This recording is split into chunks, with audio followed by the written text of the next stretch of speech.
It's on the set of like a TV film called The Treaty, where my dad played Michael Collins, and there were free biscuits, and I remember thinking, this is the job for me.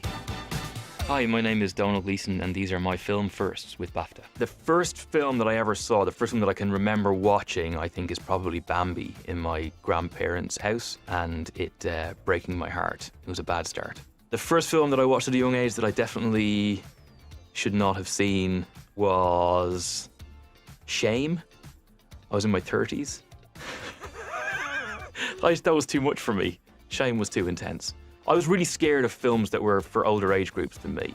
My dad was in a film called Braveheart, and I was like 14, and I wasn't allowed in to see that, and I was kind of glad, because I was kind of scared of seeing things that were too old for me. So yeah, I kept away. The first film I saw that made me want to act probably would have been one of the Coen brothers films, I think.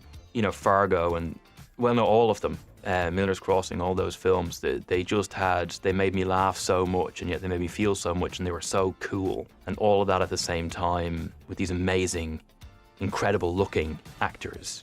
I think when I saw that, I thought I would love to do that. I didn't think I could, but I thought I'd love to do it. I'm trying to remember what the first Coen Brothers film that I saw was. I saw loads of them really close to each other. I was catching up because actually their first film was made only a couple of years after I was born. It might have been around Fargo. I don't even know what year Fargo would have been, but I had like just catching up on their incredible films, and the fact they continued to deliver after that. Like it may have been Fargo, or it may have been Miller's Crossing. First film I remember seeing that I was obsessed with. Well, I was obsessed with not watching E.T. after I saw it the first time. We had it on VHS and it made me cry a lot. And I couldn't understand how a film could make me feel that much. I was young, like, you know, I was probably about 10 or whatever. It was so full on, the experience at the end. I didn't understand it. And I used to like lock it in the case and make sure my brothers never watched it because I was so obsessed with not seeing it again. I didn't want to feel like it was too much for me at that age. I've always been somebody who's almost better at rewatching the things that I love than I am at really committing to new things, which is a terrible, terrible trait. Like, I was obsessed by Double Indemnity for a while. I was obsessed by, again, like Coen Brothers films, Punch Drunk Love. I watched a lot of times. I loved that film. When it comes to television, I like some serious television, but mostly it's comedy. So Alan Partridge remains one of like the most important things in my life. If I need to be happy, he'll always make me happy because there's someone worse than I am.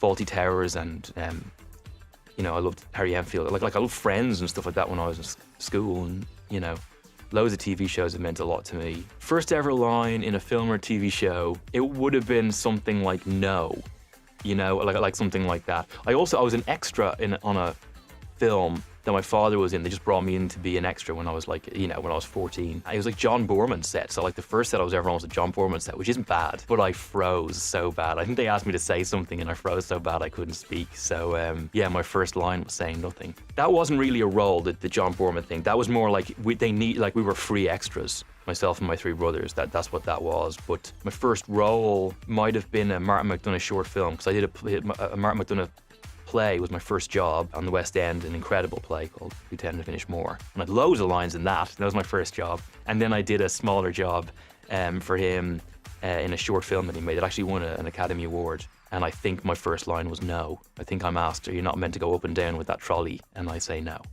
That was it.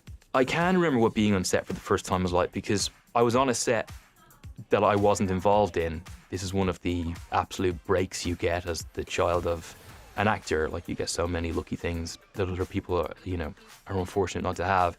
I got to stand on a set where there was no pressure on me before I was on a set where there was pressure on me. We got to go on the set of Braveheart, big set, very impressive. It's on the set of like a TV film called The Treaty, where my dad played Michael Collins, and there were free biscuits, and I remember thinking, this is the job for me. The amazing thing about Alice and Jack and the script for Alice and Jack was that they sent us the first script and the last script. It's a television show, but they sent us the first script and the last script, which never ever happens. So you could see how it started, but you could also see how it ended, and the journey of it was so beautiful and so big that I just fell in love.